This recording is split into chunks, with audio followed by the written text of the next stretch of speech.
pengine watu waovu wamefanikiwa mbele yetu, tunapata unakasirika.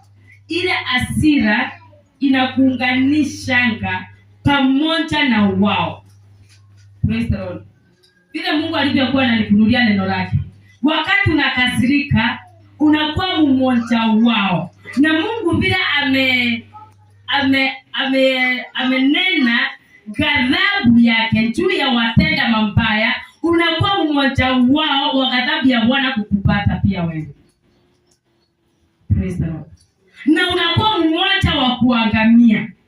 Ingawa ulikuwa unaona ya kwamba mimi niko kwa Mungu, kwa sababu ya kule kukasirika ama kuwakasirikia, unakuwa mmoja wao. Na kwa sababu Mungu aliacha apate vitu vya ubatili kwa muda, na wewe kwa sababu umeanza ukashika kwa sababu ya kubarikiwa kwao, unakuwa mmoja wao pia wewe wa kuangamizwa.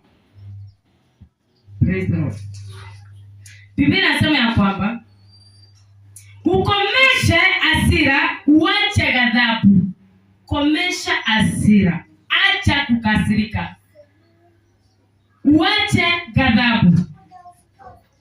Usikasirike, mwisho wake ni kutenda mabaya.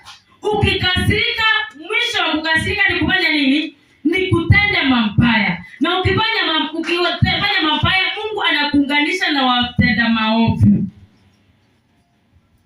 Kama hivyo nasema umeokoka. Kisa nasema, maana watenda mabaya wataharibiwa. Praise the Lord. Maana watenda mabaya wataharibiwa. Wewe huku ulikuwa umesimama vizuri na njia ya Mungu, lakini umeona mtu amefanikiwa, umekasirika.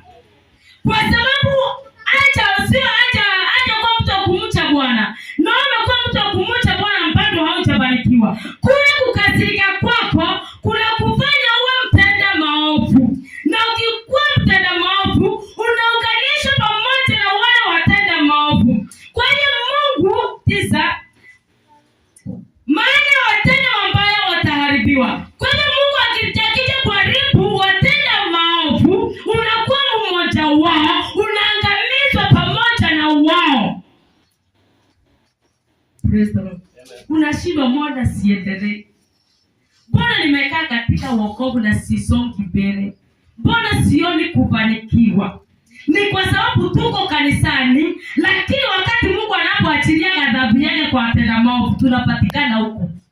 Kwa sababu tumeweka chuki ndani ya mioyo yetu.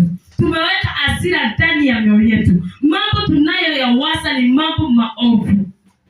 Praise the Lord.